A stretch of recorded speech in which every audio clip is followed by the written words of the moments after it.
My apologies that I couldn't be there in person. I'm calling in this morning from the opposing corner of the country. I'm a faculty member here at the University of Vermont. I work on several things in my lab, including robotics, AI, some synthetic biology, and all of those topics are at the moment empowered by a set of algorithms known as evolutionary computation. So I'll give a crash course to evolutionary computation today. It's not an unfamiliar topic in computer science. Most of you have probably heard some or all of what I'm going to present in terms of evolutionary computation. But then I'll walk you through a little bit of the state of the art of where the field is and how it's being applied. In my case, most recently, we've been applying evolutionary algorithms to the design of what have now become known as computationally designed organisms, or xenobots, or anthrobots. And there's an example on the screen of one of the very first computationally designed organisms we produced using an evolutionary algorithm. I'll come back to this little critter a little bit later. So evolutionary computation has been around for a very long time. Arguably, the very first computer program written on the ENIAC back in the 40s was written by Nils Baricelli. There's only verbal accounts of what that code did, but most people describe it as a population of little biological creatures running around inside the ENIAC. So since the very beginning, computational computer scientists have been inspired by nature and evolution in particular. And in the 50s and 60s, it gave rise to a series of algorithms, which in the 70s got stamped with the moniker of genetic algorithms or evolutionary computation. All of these related algorithms obviously draw on inspiration from descent with modification. So if we look at nature through a computational lens, we can see populations or members of a species. There is some underlying variation in the code that specifies each of those individual organisms in the species. As we all know, those that do a worse job at surviving long enough to produce offspring, their genetic information becomes underrepresented in the next generation, and those that survive long enough to produce offspring that have slightly altered genetic specifications, which gets translated into some aspects of their phenotype, either their form or function. And if that confers their ability to survive a little bit longer and or produce a little bit more offspring, their genetic code becomes overrepresented in the population in the next generation. Most of us learned this in high school bio. So generally speaking, this very broad class of evolutionary algorithms, usually known by one of the most popular evolutionary algorithms out there, which is the genetic algorithm, they all share a number of properties in common, which is that they're all population-based algorithms. We typically start by generating a population of random candidate solutions to our problem. In this cartoon picture here in the lower left, those random candidate solutions are just strings of reals.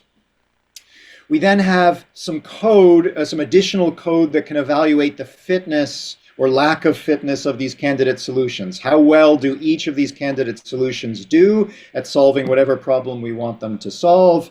And obviously they're all terrible because they're all randomly generated, but some are slightly more terrible than others. Those are deleted, and the slightly less terrible solutions that survive, they produce randomly modified copies of themselves somehow to fill the gaps recently vacated by the ones that were just killed off. And then you repeat this process over and over again.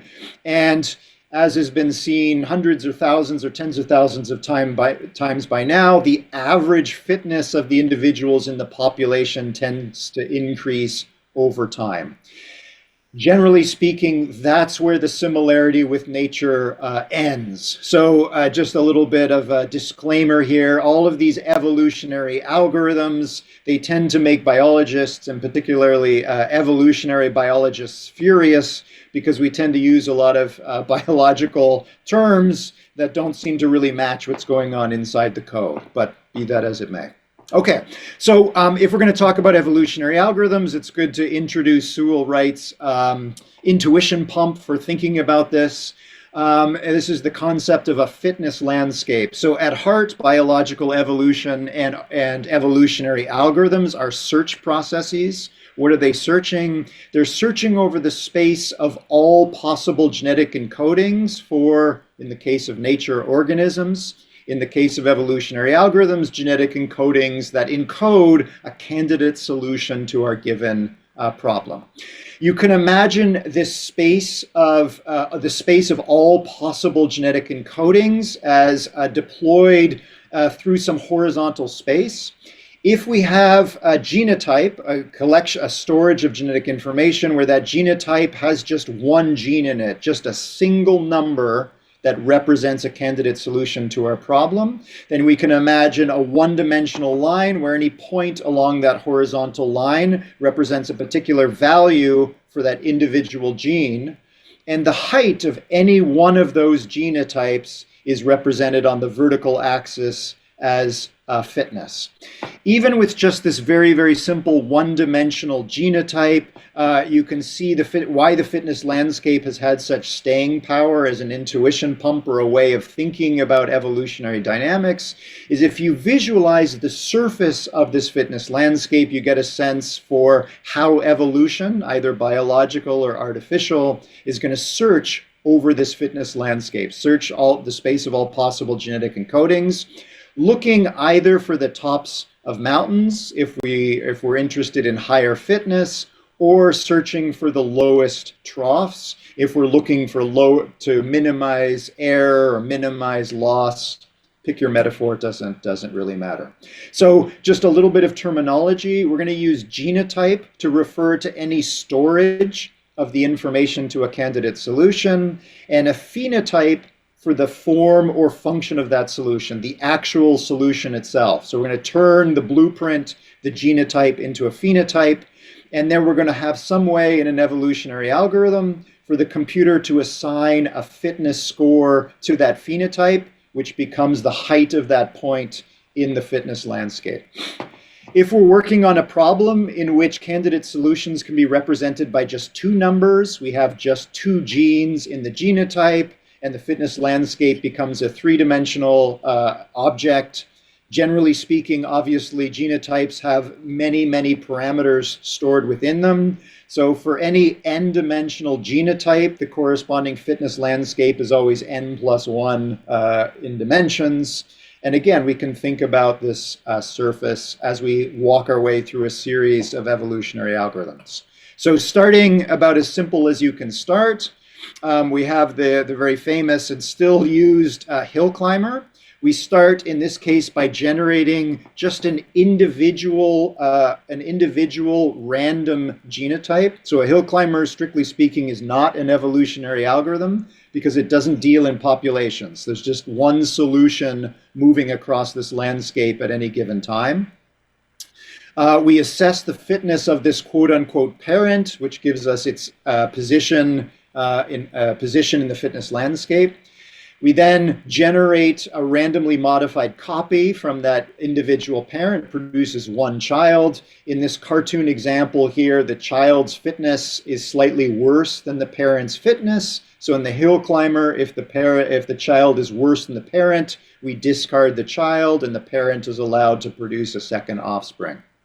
If alternatively the child's fitness is higher and better than the fitness of the parent, then we delete the parent, keep the child. The child is now the parent. It gets to produce an offspring of its own and rinse and repeat.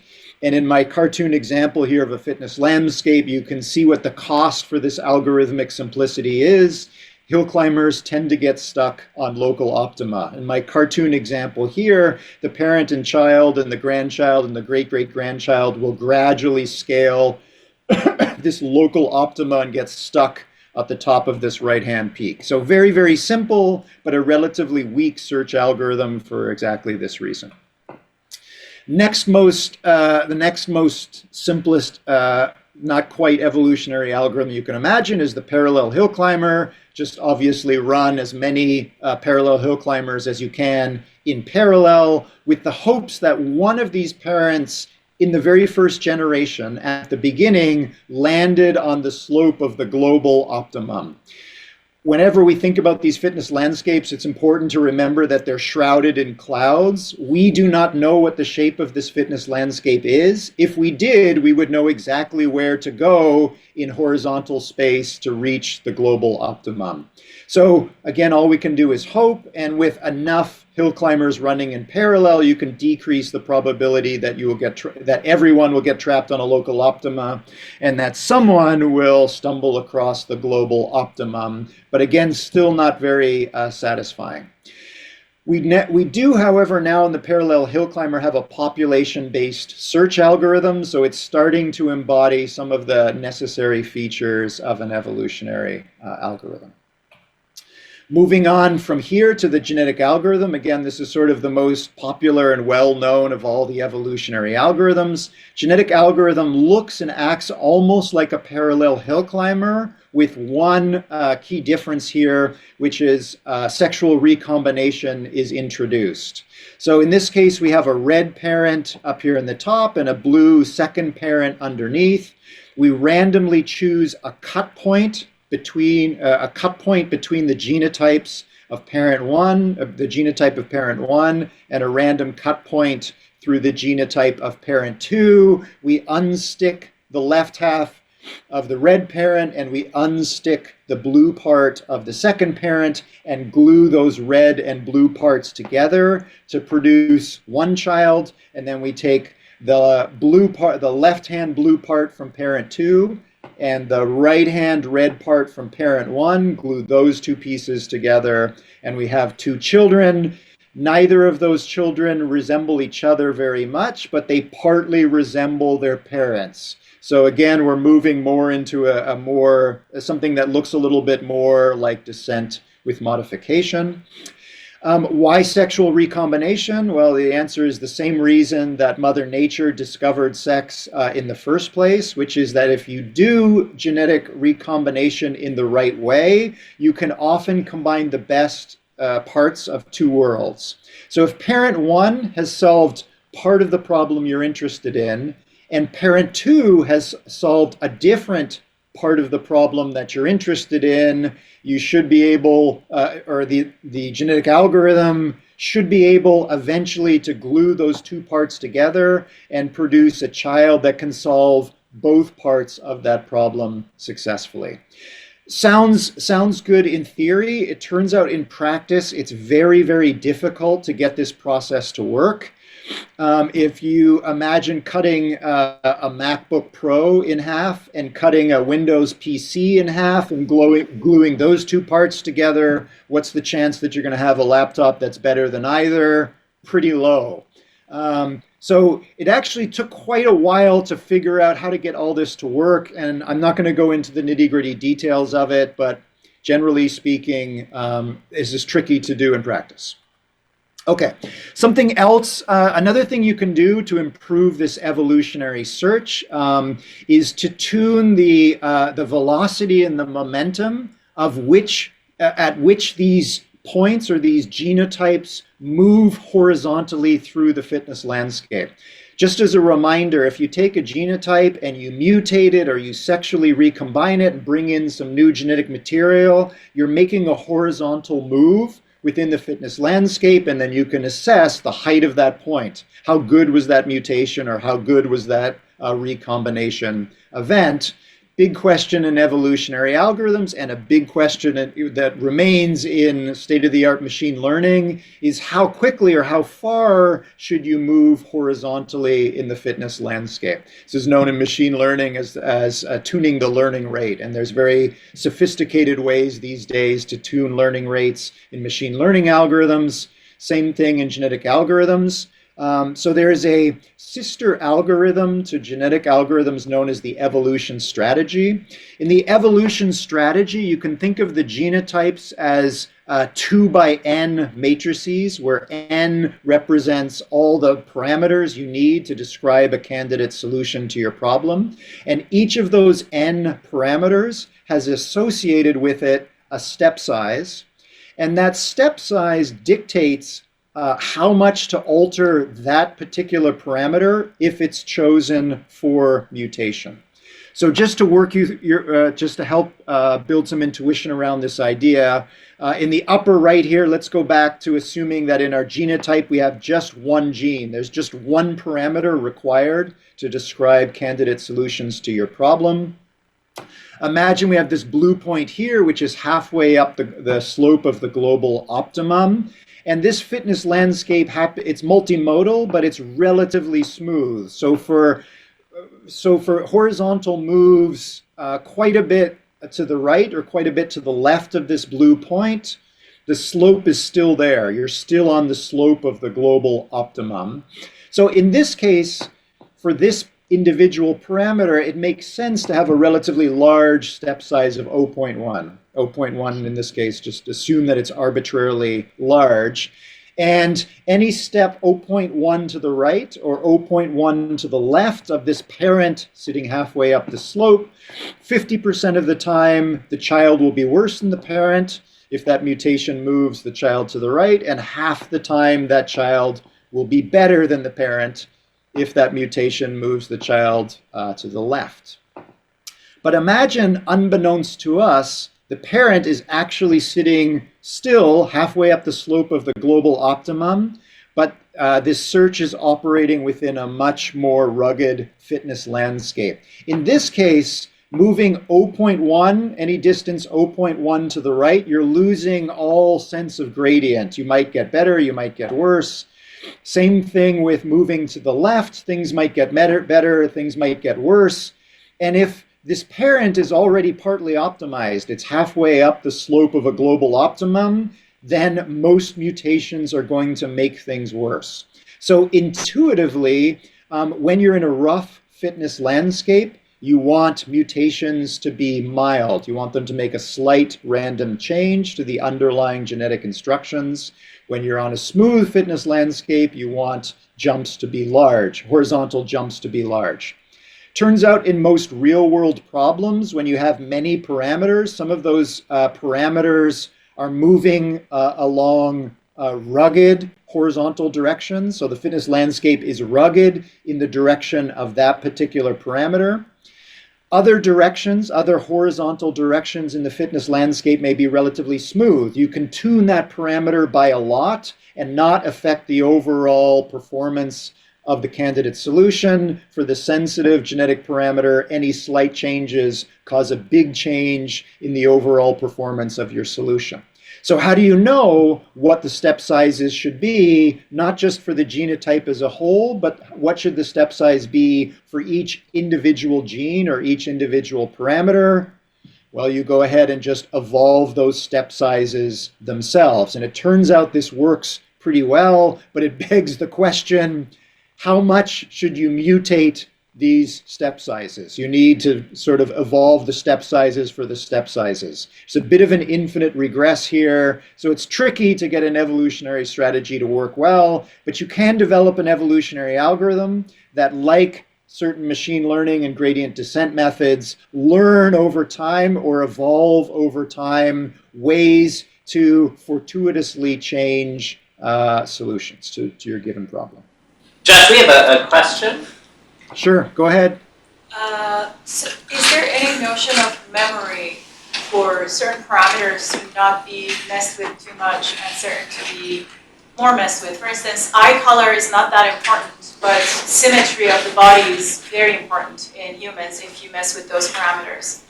Is there any kind of memory that we could conceive of on the evolutionary scale? Yeah, it's a great question. The answer is yes, kind of there is memory. So in all evolutionary algorithms, you're always dealing with a population. So generally speaking, sorry, I lost you there for a moment. Let me just back up. So there is memory in the sense that it's stored, the memory is stored in a distributed manner across the current population. So if there are older individuals in the population in which step size is small for symmetry, those older parents are tending to produce children, and those children are tending to produce offspring that retain symmetry. Symmetry is not something that's lost or altered very much. If there are other families or lineages in the population that haven't learned that lesson, the parent may be symmetric, but it may produce children that are very symmetric or very asymmetric. That memory is lost over the generations because those very asymmetric children produce less children on average than those families that have learned the correct step size for symmetry. So there is a sense of distributed memory across an evolving population, and that's true in biology and in evolutionary algorithms. Can I also ask a question? Sure. We have a notion of how the fitness function itself changes over time. We allow for that possibility. And Sorry, how the fitness function is what over time? we allow the fitness function to change over time. So Allowing the fitness function to change over time. Yes, there is a sub-literature in evolutionary algorithms on non-stationary problems. What happens if the fitness function is changing over time? I will say that having worked with evolutionary algorithms for a long time, they tend to evolve non-modular solutions. There's no direct selection pressure for a modular genotype if the fitness function isn't changing. The individuals just get better and better at solving the problem, but the way they solve the problem or the sub-problems they solve to solve the overall problem become more and more interconnected at the genetic level. And so there was an observation in the literature about 15 years ago now that if you alter the fitness function, there's a moving target that actually indirectly selects for modularity. Because of course, if you have a non-modular solution and then you change the problem, that non-modular solution cannot track the change in the fitness function in this case. But if there are other individuals in the population that are slightly less non-modular, they're slightly more modular, they're more agile, and their children and grandchildren can adapt more rapidly to a changing fitness function. And the net result is you sort of get two nice results, which is you get an evolutionary algorithm that can track a changing fitness function, and those solutions tend to be modular. So you can think of tracking the changing fitness function as a kind of memory. So you have memory of what the fitness function used to be like. Yes, but it's not necessarily related to modularity. That has to do with another concept in evolutionary biology known as atavisms. So in our genetic code, there are parts of our genetic instructions that can be turned on in certain extreme situations, and they tend to express a phenotype from way back when. You see this often in horses. So horses have a single toe, which is their hoof. In some cases, horses will be born with small spurs, and those are their their second and fourth digits. This is also true in evolutionary algorithms. Sometimes part of the genotype, some of the parameters become so insensitive so they don't actually have an effect on the phenotype, and they're free to drift slowly, but they're a type of memory. They hold on to things that worked in the past.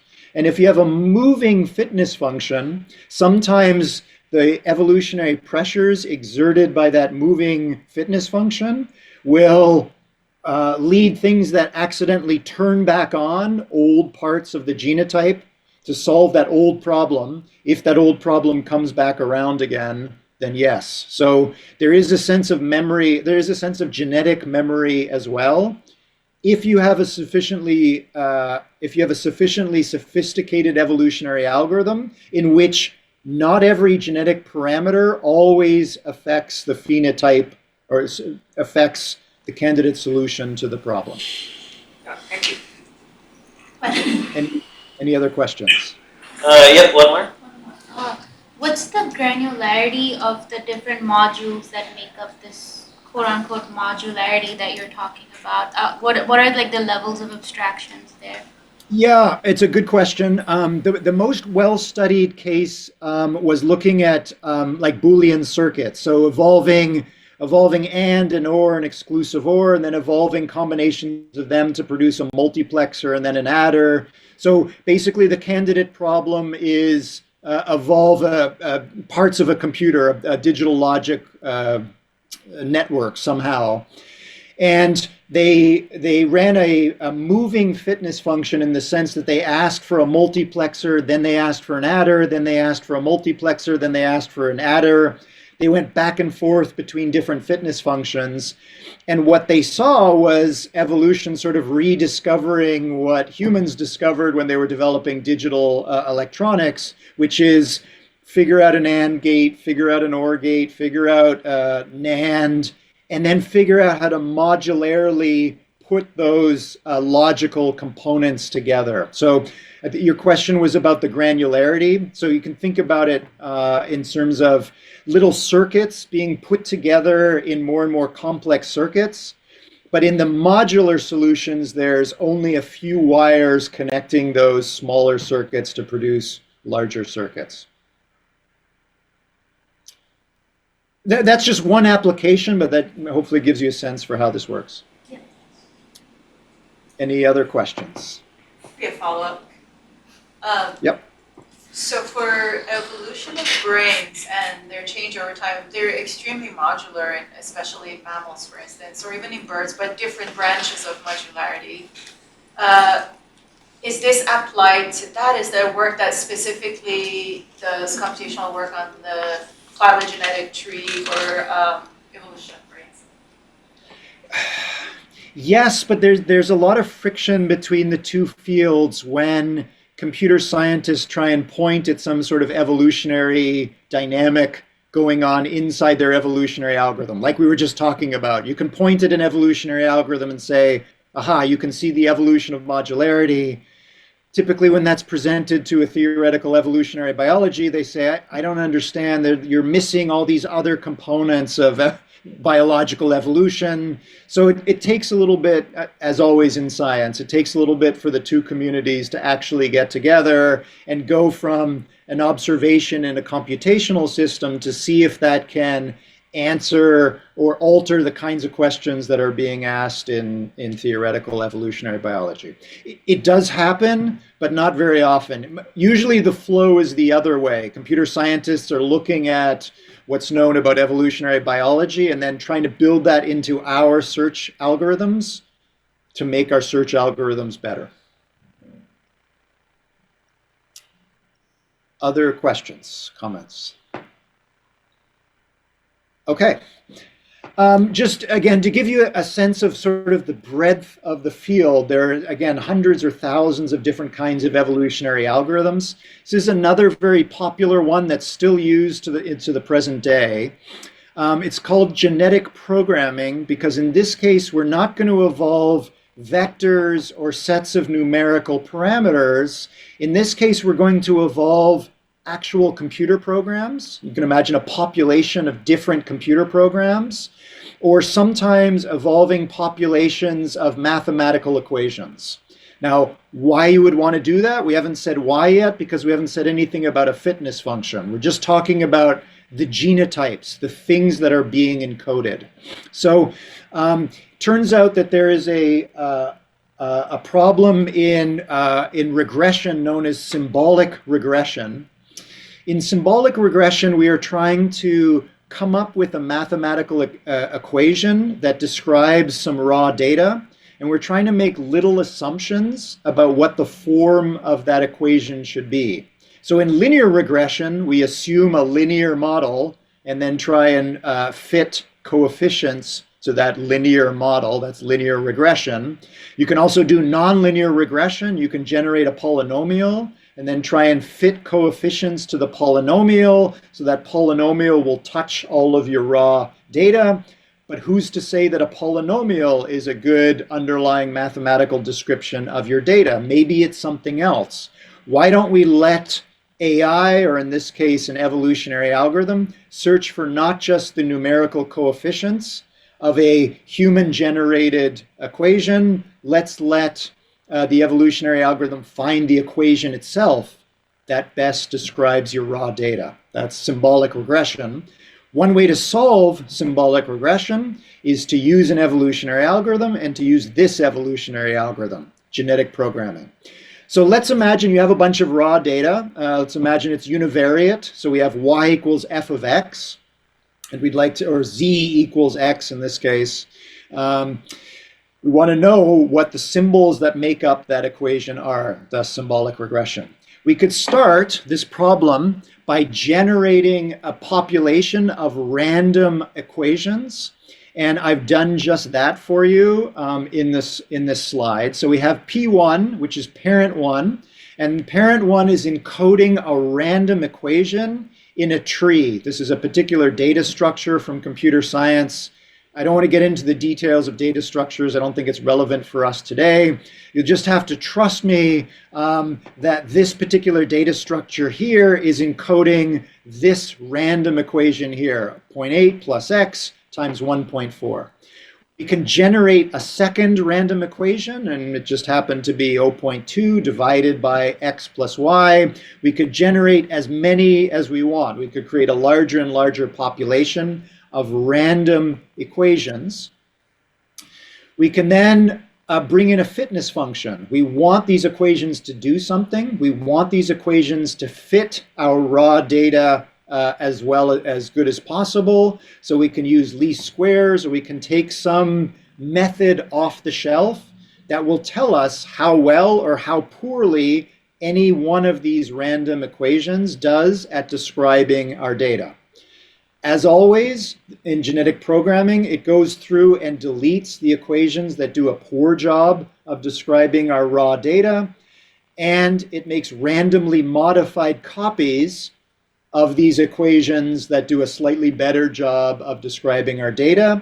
And if you repeat this process for long enough, at the end of this genetic programming run, you get back the most fit equation, the one that fits your data very well. It may not be perfect, and I'm sorry, this is something I should have mentioned at the very beginning.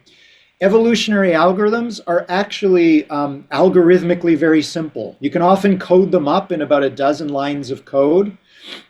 The problem, of course, is that they're empirical. There's this trial and error process embedded in baked into all evolutionary algorithms, and that randomness ensures that you can never prove that you found the optimal solution. You can often get very, very close.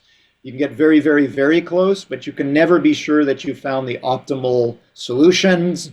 This is a mathematics colloquium, and this statement often drives mathematicians up the wall. We cannot prove that this thing will find an optimal solution in a finite period of time, but if you're okay with that constraint, evolutionary algorithms may be a good tool for you.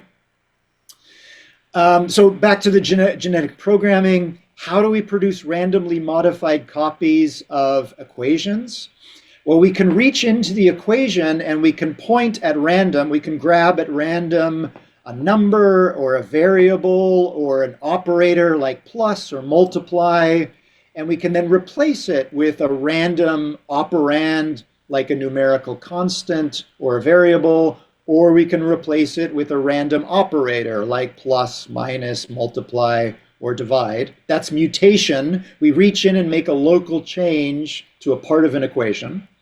Or what's illustrated on this slide here, we can again introduce genetic recombination like we saw a few slides back in the case of the genetic algorithm.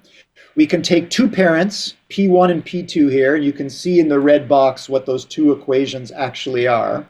We can randomly grab one part of equation P1, shown in red, and we can grab a random part of equation P2, shown in blue, and we can pull those pieces out of the equation, shown on the right here, and then swap them. Take the blue part off of P2 and put it onto the stub or the vacated part of P1, and that becomes C1. And we can then do the same thing. We're basically swapping subtrees in these two trees. We remove parts of two equations and plug them into the other equation. If you look at the very bottom of my slide here, you can see that equation C1 and equation C1 resemble equations P1 and P2, but they're again not exactly the same. Turns out if you do this very carefully, you can get recombination to work, and you can get genetic programming to do an even better job at fitting your data than if you had not included genetic recombination. This is just an example of one of the challenges and the opportunities of this field, is that as we learn more about how biological evolution works, like epigenetics and some of the more subtle things that are at work in evolving populations, in some cases, you can take those mechanisms or those dynamics, distill them down into code, and add them to an evolutionary algorithm, and make that evolutionary algorithm a better searcher or a better optimizer. It does a better job of finding better solutions in less time. I'll just pause for a moment. So far, so good? Question? Is there any work on generating programs instead of equations? Can we do genetic algorithms with like arbitrary programs? I'm sorry, that question I couldn't hear at all. Can we do program synthesis or program generation instead of equation generation? Yes. So genetic programming actually started in the 90s, and it started not with this application of symbolic regression. It started with evolving populations of computer programs. You can do it, but it's a very inefficient search process. It's much more difficult to search the space of all possible programs than it is to search the space of all possible equations for lots of reasons. One of them is to do with the halting problem. So if you generate a computer program at random, we know theoretically you cannot prove that that computer program will halt or will finish running in a finite period of time. So if you have a program that runs for an infinite period of time, how can you assign a fitness value to it? You don't know how good or bad it is until it finishes running. So you have to put a hack in. You need to stop programs after some arbitrarily chosen period of time. It's not very elegant. So genetic programming never really matured into a mature science of automated program synthesis. Ironically, machine learning, which uses not evolutionary search processes, non-evolutionary search processes, is now working on neural program synthesis. So in a similar way that ChatGPT generates English sentences and Stable Diffusion generates pretty pictures, you can create machine learning algorithms that generate computer programs. But again, you've got to deal with the halting problem. It's an open problem in both fields, actually. How do we automatically get an evolutionary algorithm or a machine learning method to generate computer programs? And I imagine part of the problem is representing programs in the right way, where you can combine them in useful ways. Exactly, absolutely. A very tricky thing to do. I want to move on, but just to address that point, you'll notice that the equations at the bottom of the screen look syntactically similar to the parents, but if you've spent any time working with equations, just because two equations look similar, they're almost the same, there is no guarantee that they behave similarly. So actually, I've worked on this exact problem. There's a lot of work in this field where you try and identify parts of computer programs that may not actually look similar. The code might actually be very different, but they act similarly. They do similar things. And that's more important. If there's two parts in two different computer programs that are semantically similar, then there's a higher probability that if you swap them in the parental programs, you can get the benefits of recombination.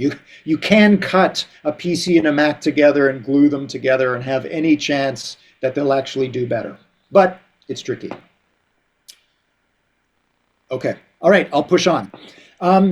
This is the last evolutionary algorithm that I'm going to show you today.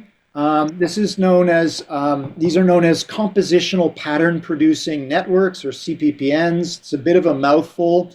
They were introduced 16, 17 years ago, they're still used to this day. They're a very powerful way of evolving solutions to a given problem, and I'll show you why in a moment. In this case, the genotype is what you see at the left. In this case, it's not a vector of numbers. It's not a tree data structure. It's a network with nodes and edges. And what we do that's the N in CPPNs. We're going to evolve a population of networks. And what these networks do is to paint patterns inside a space. So let me show you what I mean by that. Let's imagine a simple CPPN that we wanted to paint a grayscale pattern inside a two-dimensional space shown on the right. We take one of the networks from this evolving population of networks, and we visit a set of points inside this two-dimensional space. In this case, I'm going to visit every pixel inside this bounded two-dimensional space. And I'm going to feed the coordinates of that pixel, the x and y coordinates of that pixel, into the input layer of this network, the two nodes that you see in the top. This CPPN, this network, then acts like a neural network. And I won't go into too many details here, but in a neural network, we feed numbers into the input layer, and they propagate down to the output layer. And in this case here, we have just one neuron, one node at the output layer, which I'm representing with B. So the number that lands in this node, we're going to interpret that number as the amount of blackness, or the amount of black to, how black to paint that pixel at that coordinate. You'll notice that there's a path that flows from the X coordinate to B. And we can assume for the moment that the weights of these edges are 1. Imagine a very simple flow such that whatever the value of x is, that's what b is. So if the x coordinate of a pixel is 0, the amount of black to put on that pixel is 0. If the x coordinate of that pixel is 1, we should put a maximum amount of black on that pixel. There is no path from the y input node to the b output node. So the y coordinate in this case does not influence at all how black that particular pixel should be. This is just one network that paints, so the genotype is on the left, the network, and the phenotype, the thing it produces, is on the right. It basically paints a picture of increasing black as you move from left to right. Imagine a series of mutations, one or a few mutations that alter the genotype on the left from this into this. Now the x and y coordinate are flowing into B, and for our purposes of this cartoon example here, imagine that the higher the x coordinate and the higher the y coordinate, the more black we put there. So you'll see now that the pixel that's in the very upper right of this square has the highest x and y coordinate, x equals 1, y equals 1, so we put the maximum amount of B there. We've altered the genetic encoding, and that alters the phenotype. Okay, again, I haven't said anything about why you would want to do this or a fitness function at all. This is just showing you what CPPNs do. One final detail that I'll introduce is in CPPNs, unlike traditional neural networks, there is also a function that is sitting inside each and every one of these nodes. In this case, I've taken out the identity function and I've replaced it with the sign function. What this means is that the raw values that are arriving at this node here, all those raw values are summed together, and that raw sum is the horizontal axis. We go to that horizontal position that the raw sum dictates. We look up the height of the point at that horizontal position, and that y value, that height, tells us the output value we should spit out. So what is this sinusoidal function doing inside this node? It's saying that the sine of the y coordinate, we take the y coordinate for every pixel, and we take the sine of that, and that dictates how much black to paint onto that pixel. And what you get is an undulating pattern across the y coordinate. And now that I'm saying that, I see that I made a mistake on this slide. You actually see a sinusoidally varying amount of black as a function of x, not as a function of y. So you'll have to mentally rotate the picture on the right in your mind by 90 degrees. I'll just pause for a moment to make sure I haven't lost anyone. If there's anything I can clarify, I'm happy to do it or go back over. Okay, so CPPNs are called compositional pattern producing networks because what any individual CPPN does, no matter how it's wired up, is it composes coordinate transforms, and it starts with the raw coordinate system, the system that you give it. Here's an x and y space bounded between 0 and 1 for both axes. Please produce a pattern into that space. The network composes coordinate transforms, and then the final composition is pushed, coordinate composition is pushed through the final node, and that final node gives, we interpret that as some sort of visual representation. In this case, it's just the amount of black. So just to give you one final example to see if you've built up an intuition for CPPNs, imagine we have this particular CPPN that feeds x and y coordinates into these two middle nodes. These middle nodes have the identity function embedded within them. So these middle nodes just pass on whatever x coordinate value they got to, or y coordinate value that they got. They both pass it on to the final B node, which sums them together. And we now get a CPPN that paints an increasingly black gradient up and to the right. CPPNs, this particular genetic algorithm, or this particular evolutionary algorithm, was designed to capture yet one more detail we see from nature, which is that evolution doesn't dictate eye color or the amount of bilateral symmetry in mammals. What it really does, what genomes really do, is dictate ways to change a developmental program. Every organism on Earth, more or less, starts as a single cell and grows, in the case of multicellular organisms, into multicellular organisms. And genomes deflect how that developmental program goes. And what we've learned about evo-devo, the evolution of development, is that developmental programs tend to produce symmetries. We were already talking about symmetry.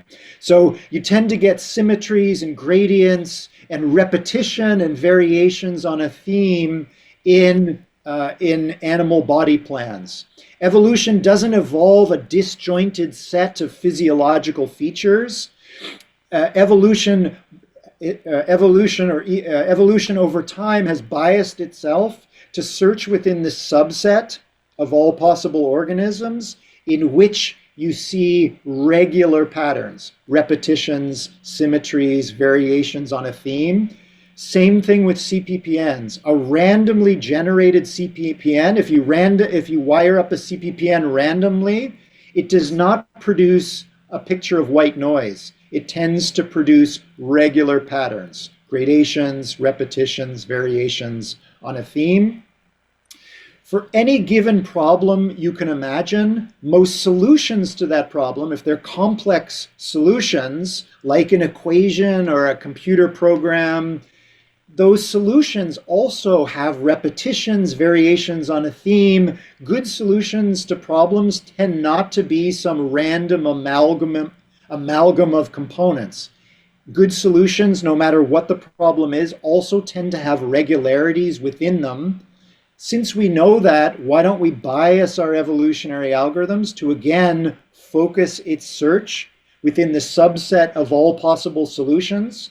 where those solutions tend to exhibit regularity, repetition, variations on a theme, and so on. That's one of the nice things about CPPNs. It focuses search on regularly structured solutions. The second nice thing about CPPNs is their very general purpose. In this example that I've shown you here, we've set up CPPNs so that they produce 2D patterns. You can actually go to the website that I've linked at the bottom right here, and you can actually run evolution on exactly this. You can get these CPPNs to paint pictures in two-dimensional space, and you are the fitness function. You decide which images survive and which ones you delete. You'll notice here that all of these two-dimensional images are colorized. So you'll notice that I've made a slight change to the genetic representation on the left. Now there are 3 output nodes which dictate how much red, how much green, and how much blue to pour into each individual pixel in one of these pictures. So each one of the 8 pictures that you see here has an underlying CPPN that's got different weights and different activation functions. The networks all look different, but they all have 2 inputs, the X and Y coordinates, and they all have 3 outputs, basically how to colorize each individual pixel. So if you're interested in CPPNs or you want to try them out on your given problem, you can get a feel for how evolution searches over the space of CPPNs by checking out this website. Turns out that you can get a CPPN relatively easily to not just paint pretty pictures inside a two-dimensional space. You can ask it to paint patterns into higher dimensional spaces. So you can see I've made another change to the genetic encoding. I've now just introduced a third coordinate here. So now we can visit a bunch of voxels or volumetric pixels, basically small cubes or very small pixels in a 3-dimensional space.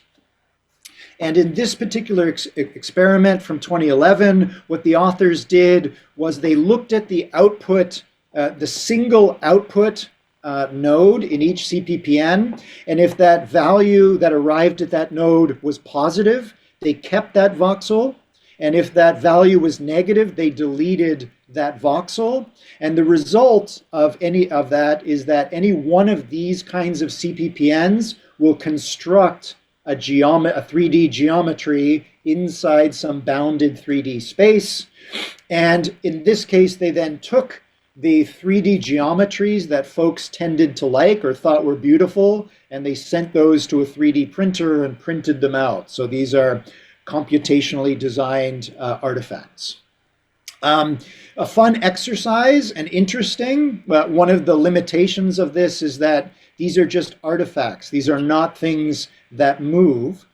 So my colleagues and I took this experiment and took this idea one step further, where we now, I'm going to show you on the next slide, we're going to make yet one more alteration to these CPPNs so that now they are not painting static geometries inside a 3-dimensional space. They're going to paint geometries that are capable of movement. Basically, they're going to paint or generate robots. Before I kind of pivot from evolutionary algorithms into robotics, are there any more questions that I can field? Question? One question, yeah? So it seems like so far the notion of a fitness function is very simple. It's either positive or negative. I'm wondering if, and like one key difference between the way this works and the way things in program synthesis work is that you have this idea of an interpreter, which is looking at the semantic and syntactic validity of the program itself. So do you think that's a more complex nuance of measuring fitness of programs or equations or these symbolic solutions could help search better areas of the hypothesis space? Yeah, that's a great point. So far we've been talking about univariate fitness functions, right? So there's one dimension, how good or how bad is a given solution.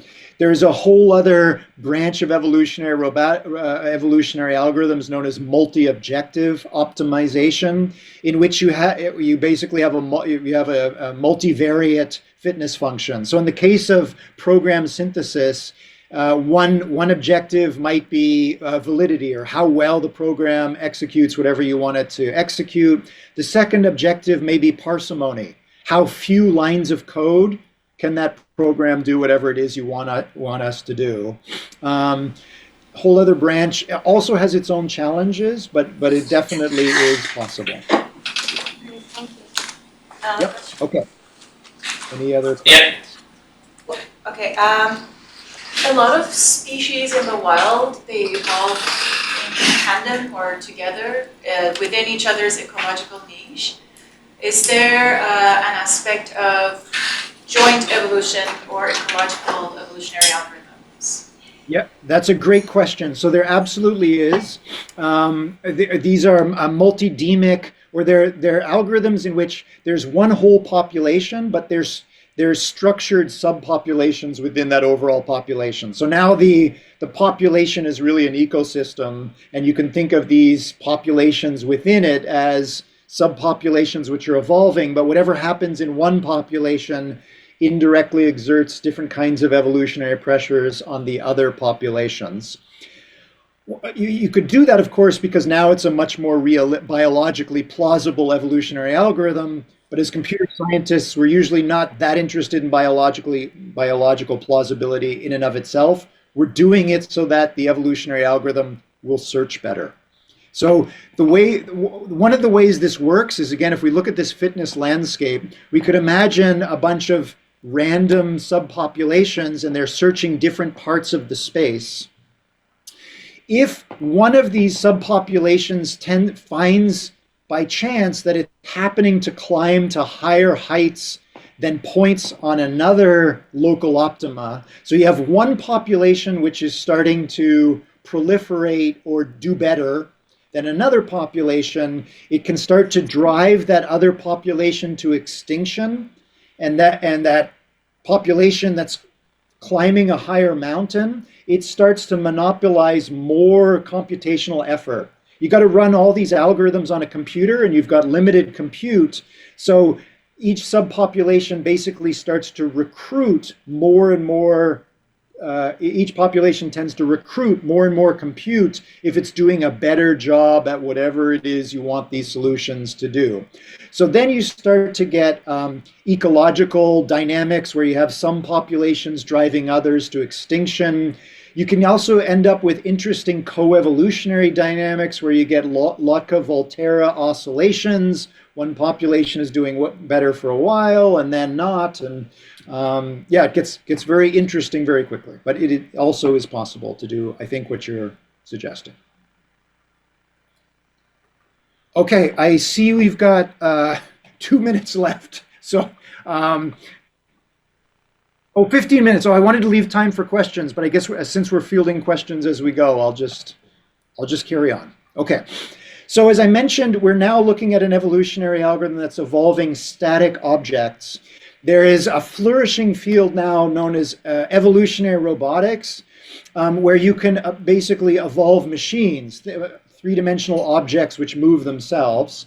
So we're dealing with three-dimensional objects, robots that are going to operate, that have 3D geometry and are going to presumably live here in the 3D world with us. So we're going to evolve these populations with an XYZ CPPN. We're going to dictate the 3D coordinates.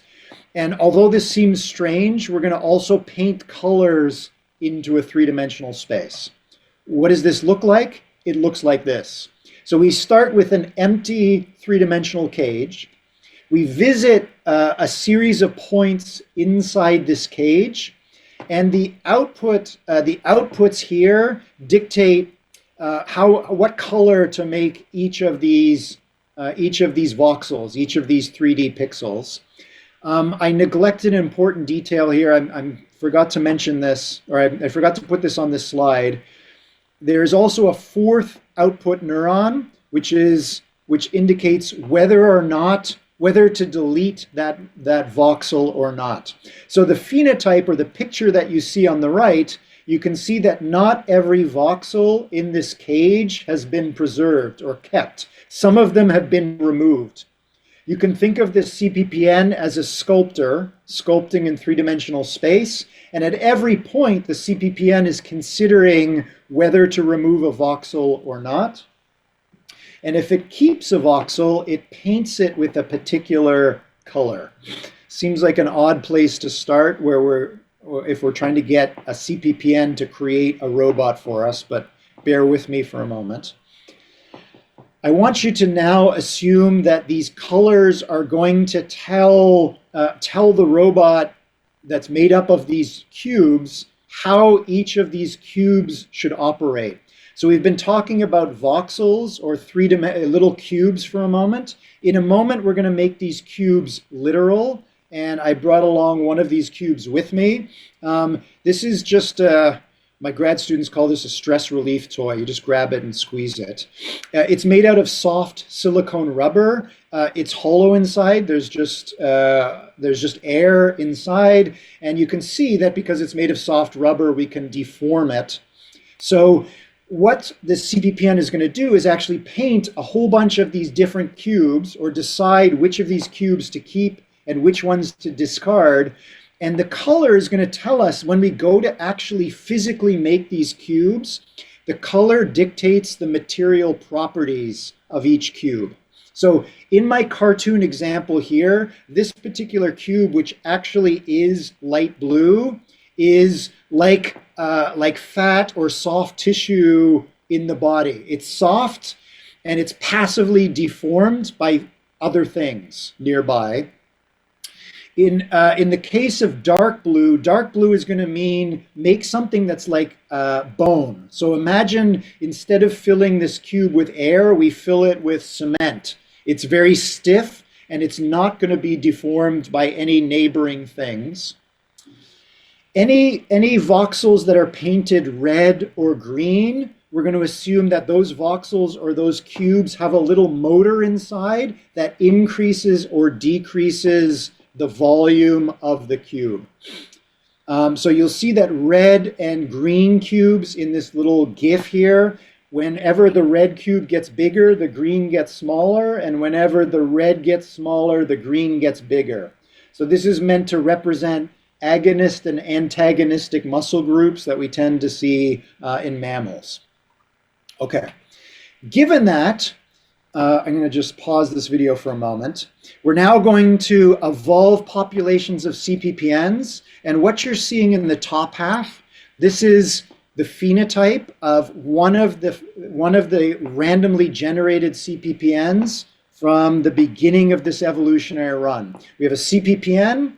It removes some pixels, it colors some of the remaining pixels, and we then take this random agglomeration of colorized pixels and we put it into a video game. We put it into a physics engine that simulates all of these individual voxels according to their color.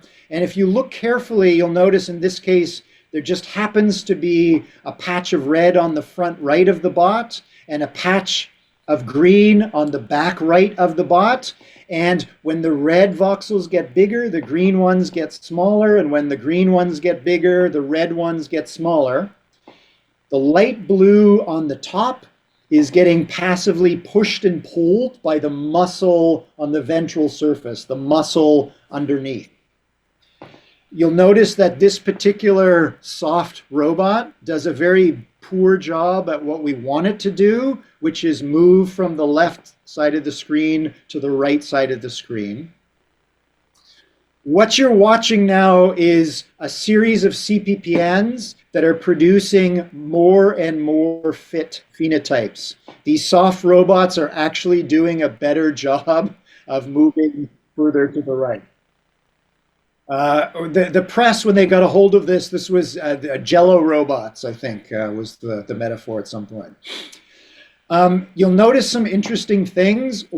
Again, one of them is that this is clearly not the optimal way to move from left to right. I don't know if there's any biomechanicists in the audience, but if you are, you're probably tearing your hair out at this point. This is an extremely energy inefficient way to move from the left side of the screen to the right side of the screen. I mentioned multi-objective optimization. You can come in and select CPPNs so that they produce fast moving and energetically efficient bots as well. That's definitely not what you're seeing in this case. You'll notice also that this evolutionary algorithm very quickly discards fat and bone. Very quickly, you no longer see any light blue or dark blue cubes, because if the only thing this bot has to do is move from left to right, and it doesn't matter how much energy it uses to do that, best thing to do is to be a ball of muscle, or more strictly be a ball of agonist and antagonistic muscle groups, and off you go. Aside from the entertainment value, I guess, of this video, it demonstrates some of the interesting things about evolutionary algorithms, which is you often don't get what you thought you were going to get. I don't know what you thought you were going to get if you thought about moving pots of Jello moving from left to right, but it's probably not this. You'll see what's also known as perverse instantiation. The evolutionary algorithm did what we wanted it to do, which is design a bot that moves from left to right as quickly as possible, but it did it in the way that in retrospect, we probably don't want to make our robots do it. We don't want to produce huge balls of muscle out there in reality that literally muscle through whatever we want them to do. This idea of perverse instantiation, it's ubiquitous in machine learning. You know this from your phone. Autocorrect often, is hilarious, fails hilariously. The AI is doing what it's supposed to be doing, which is to replace whatever you typed in with the most popular version of whatever you typed in, but it's usually not what you want. Same thing here. It's an open problem in machine learning, including evolutionary algorithms. Any questions? Just a quick question. How much does the initial condition matter? Like the initial... Yeah. It turns out it depends on the evolutionary algorithm. Some of them tend to be extremely sensitive to initial conditions, like this one. So in this case, if you were to rewind this evolutionary algorithm and start it with a different random population of CPPNs, you'd get something that had completely different geometry, so different in that sense, but it would probably be a ball of muscle. So certain features across the solutions you get at the end, you see convergent evolution. These different independent evolutionary trials converge on balls of muscle, but also divergent evolution. You get very different geometries. So it depends on the fitness function. It depends on the evolutionary algorithm. There's no inherent bias in these algorithms as a class towards convergent or divergent solutions. Okay. This is not a lecture on robotics, so I'm going to skip over this, but just to say that once we've evolved these robots in simulation, obviously we'd like to make them in reality. Here you can see a successful transferal from simulation to reality. This is known as the sim to real problem in robotics. It is still a very real problem in robotics. It's one of the reasons you don't have a snow removal robot or a dishwasher emptying robot or a clean the leaves out of my eaves robot at home. One of the things that makes robotics hard is we can generate good robots in theory or in simulation, like you see in the top. They don't always transfer to reality. Sometimes yes, sometimes no. This video also shows how we actuate these robots. I showed you that these little voxels or these little chambers are hollow. We can actuate them by pushing pressurized air into the quote-unquote muscle voxels, so they increase in volume. We can then evacuate or pull pressurized air out of the quote-unquote muscle voxels, and they decrease in volume. Evolution can figure out how to compose these volumetrically changing voxels to produce things like bounding and crawling and walking and all sorts of crazy things. Okay, I have 5 minutes left. So let me shift gears now. I've shown you how we can apply evolutionary algorithms for generating equations, generating computer programs, and generating robots made from familiar components. Most of us are familiar with robots made of batteries, electronics, ceramics, metal, plastic, you name it. But what happens if we want to make robots out of less familiar components? I'm going to just, for the moment, let's just assume we have two unfamiliar components. We have a particular component shown in turquoise here, and this unfamiliar component is again something that is passively pushed and pulled by the active components. In this case, the active components are voxels that individual voxels that flash red and green. If you look carefully, you'll notice that any one of these red-green voxels will alternate between red and green. It's increasing in volume and then decreasing in volume. You'll also notice that any pair of these red-green voxels are increasing and decreasing in volume with a random phase offset to one another. They are not synchronized. They're not in phase with one another. They're not anti-phase with one another. They're unsynchronized. Seems like an odd set of components to build robots out of. Passive, soft components, and other components that do their own thing. They get bigger and smaller independently of what all the other bigger and smaller components are doing. Why did we choose to simulate these two particular components? It's because about 5 years ago now, my lab teamed up with Michael Levin's lab at Tufts University. It's a biology lab, and the Levin lab is known for a lot of things. One thing it's known for is that members of this lab are very good at taking cells or small bits of tissue from certain organisms, like frogs, and rearranging those tissues in a way that does not kill the organism. It produces something that's frog adjacent, but not wild type frog. Members of the Levin lab are very good doing this manually. So about 5 years ago, we teamed up and said, what if we got the evolutionary algorithm to dictate how to rearrange bits of frog tissue?